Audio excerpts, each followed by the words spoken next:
wabarakatuh.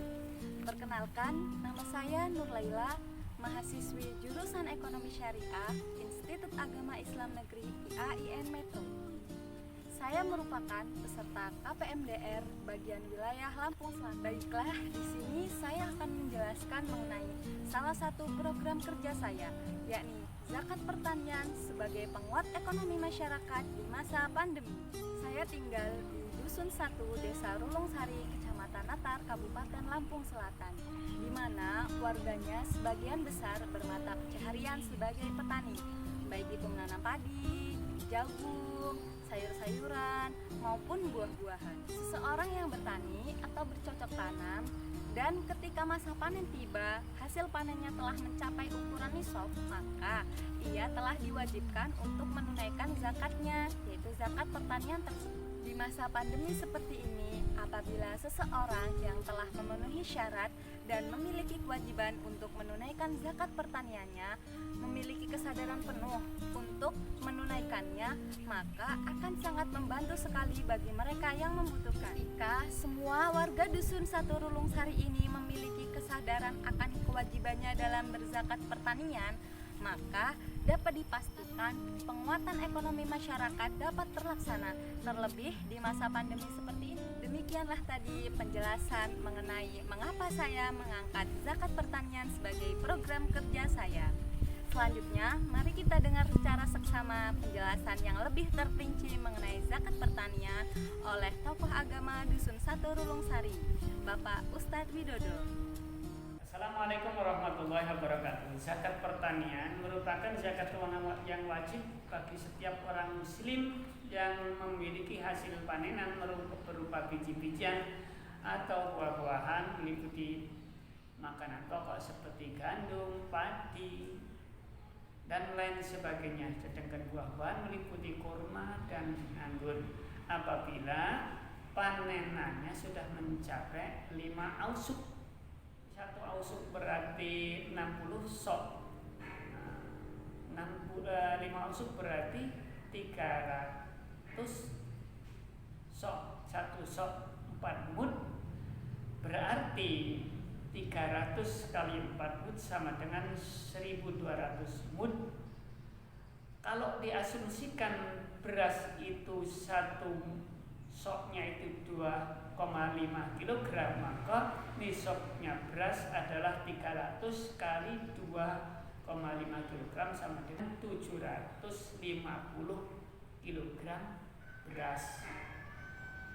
Berhubung padi adalah makanan pokok yang disimpan dengan kulitnya, maka ketika ukuran gabah maka harus 2 kali lipat, yaitu harus mencapai 10 ausuk. Artinya dari 10 ausuk itu sendiri, apabila pertanian tersebut pertanian yang diairi dengan air hujan atau air alami, maka zakatnya 10%, dan apabila pengairannya dengan pembiayaan, maka zakatnya 5%. Contoh yang dialiri dengan pengairan pembiayaan itu ketika pengairannya itu disiram dengan siraman air beli dari tangki, atau dengan menimba, atau dengan mengunjal air dari tempat yang lain, atau dengan menggunakan mesin pompa air yang memakan biaya banyak, maka itu zakatnya cukup 5% saja. Akan tetapi ketika pengairannya alami, itu dengan air hujan, air sumber, air sungai, atau irigasi permanen, atau dengan bantuan waduk atau embung, maka itu zakatnya tetap 10% dari setiap panen dan tidak harus menunggu haul. Alasan yang penyiramannya dengan menggunakan biaya seperti air dengan membeli atau dengan menggunakan sarana yang menggunakan biaya banyak, maka zakatnya harus 5% saja, karena likasratil mu'nati, karena banyaknya biaya yang dikeluarkan. Sedangkan dalam pengairan yang alami, air hujan atau irigasi permanen atau dari embung, itu tidak memerlukan biaya yang banyak, sehingga zakatnya tetap 10%. Menurut perhitungan mazhab Syafi'i, nisab beras putih yaitu 815,578 kg. Berarti ketika nisab padi atau gabah kering panen 1 kuintal 631,516 kg. Nah, itulah apabila hasil panenan gabah sudah mencapai 1,6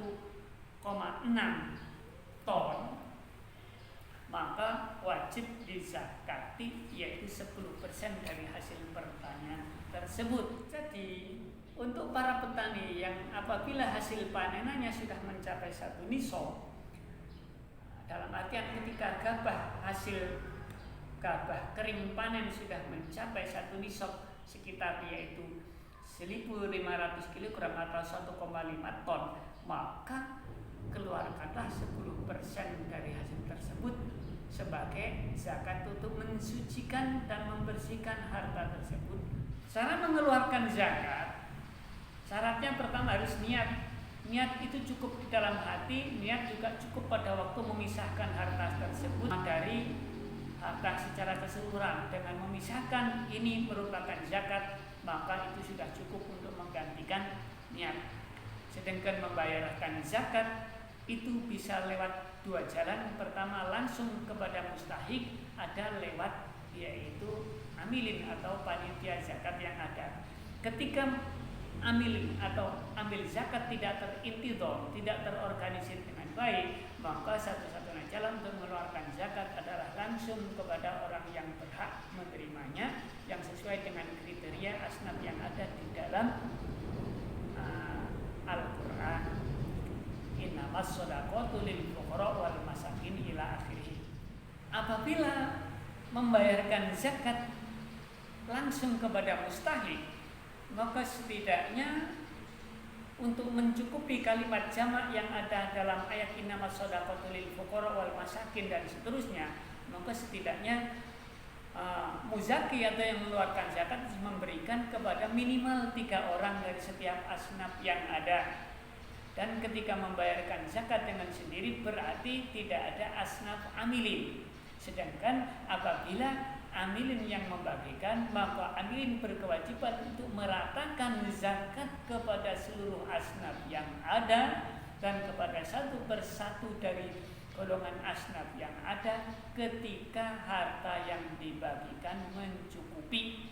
Apabila harta yang dibagikan tidak mencukupi, maka bagikanlah kepada orang-orang yang prioritas, orang-orang yang paling membutuhkan di antara sekian banyaknya asnaf yang ada, dan dari sekian banyaknya satu persatu dari golongan asnaf yang ada. Itulah makanya zakat biasanya ketika zakat fitrah itu terkoordinir dengan baik, terorganisir dengan baik karena waktu pembayarannya menjelang Idul Fitri dan secara bersamaan.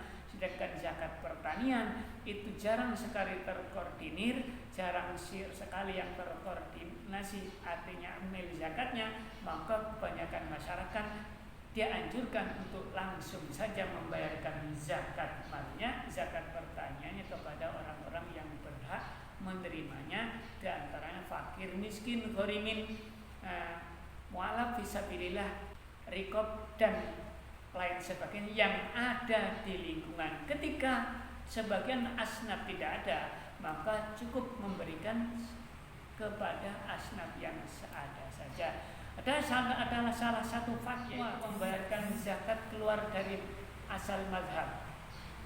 Yaitu pertama, 3 hal yang difatwakan. Pertama, boleh memberikan zakat seorang kepada 1 orang.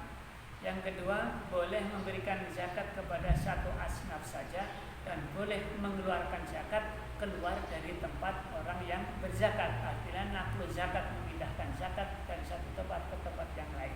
Dan ini dimungkinkan ketika memang di daerah tersebut tidak terkoordinir dengan baik panitia zakatnya, sehingga orang yang berzakat bisa mengeluarkan zakat ke tempat yang disukainya.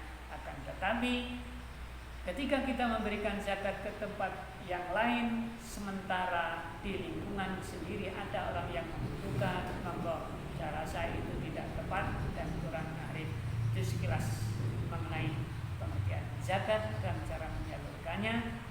terima kasih. Assalamualaikum warahmatullahi wabarakatuh.